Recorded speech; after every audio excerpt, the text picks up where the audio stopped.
first reading talks about the Egyptians in slavery in Egypt. And, the Israelites enslaved in Egypt. And it says, "You have brought us out of Egypt with his strong hand and outstretched arm, with signs and wonders." Okay? And spiritually, they say we're all spiritual slaves. We're slaves to sin.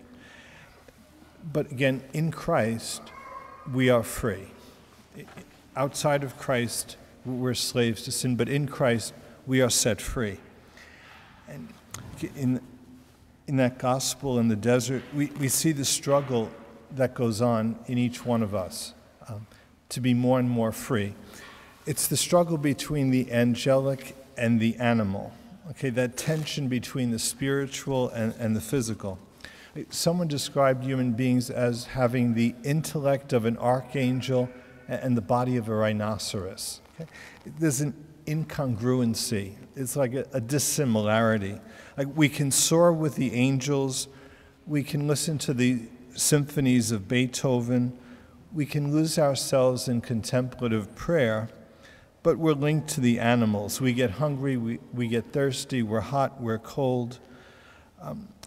There's always that struggle between the animal and the angelic. And there are some philosophers that give us false ways out of that tension. Like Plato said the goal was to escape from the body. Okay, that's not what the church would say. Plato would say that we need to escape from the prison of the body. Okay? Puritanism would say that the body is evil. Okay? Again, that's not the church's position. The church says we have to integrate the physical and the spiritual. Hedonism, on the other hand, would say we have to yield to every temptation. The way to get rid of temptation is by surrendering to it. Okay, again, that's the other error. But the church says, since we're body-soul composite, we have to integrate, be at harmony between our souls and our bodies. So we say, human beings, we can travel to distant galaxies, but at the same time, we can wallow in the mud. Okay? We can conquer the world of space, but we have difficulty conquering ourselves. God has made us a little less than the angels, and this, like we say, this season is a time to tame the wild beast, okay? To integrate that our physical nature into our spiritual nature. Salvation is taming the wild beast through the sacraments, through the ministry of angels, through the church. Okay? Like in Christ, we overcome temptation. Outside of Christ, temptation overcomes us. Okay? But like we say, in Christ, we find our victory. Okay? And that's why the church gives us like a prescription during Lent: prayer, fasting, almsgiving, to defeat the world, the flesh, and the devil. The threefold temptation comes against us, but we go on the offense: prayer, fasting, almsgiving. The spiritual exercises helping us to overcome temptation.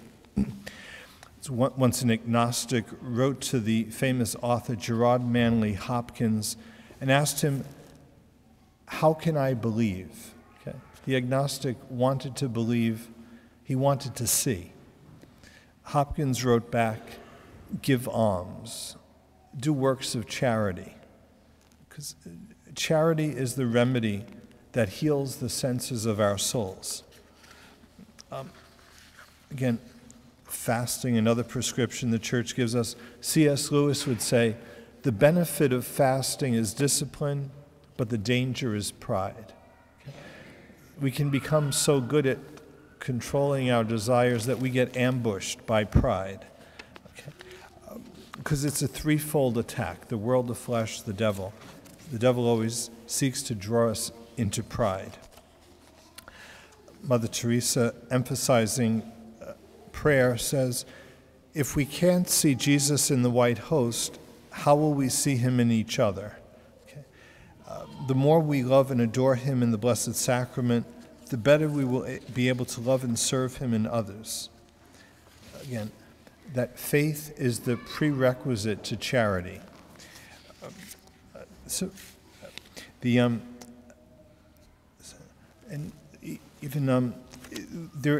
Our souls almost have senses. Like St. Augustine says that we can taste the truth. Okay?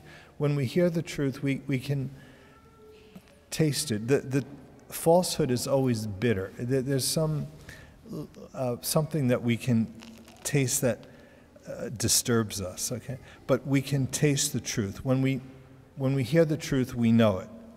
We can smell the stench of sin. We can feel a palpable presence of God, like in the church.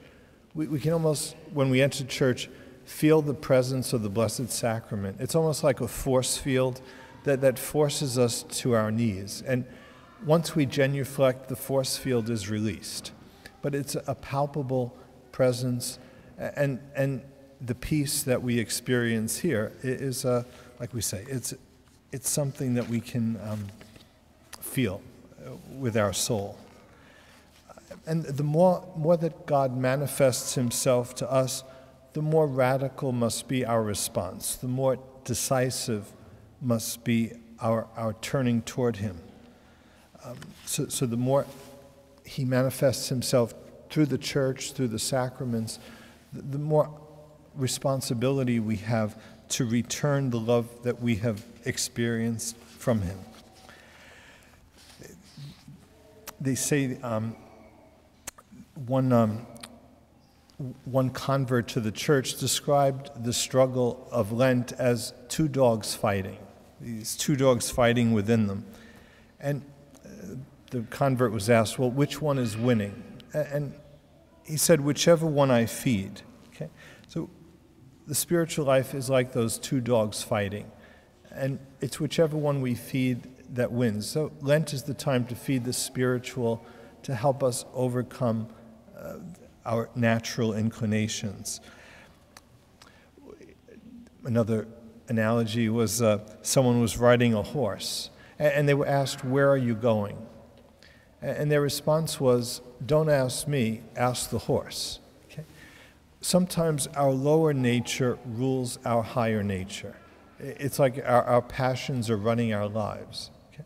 But Lent helps us to restrain our lower nature so that our higher nature can take over, that our lower nature will be subject to our higher nature, to, like we say, to integrate ourselves.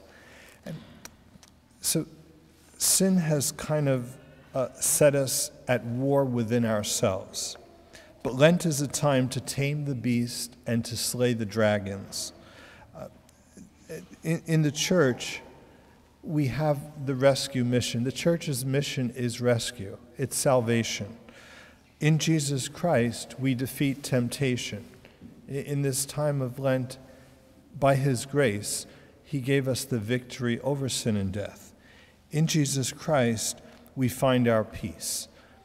So during this season of Lent, we make use of the means that he gave us, the grace that he won for us to defeat temptation and sin, and to find our victory in salvation.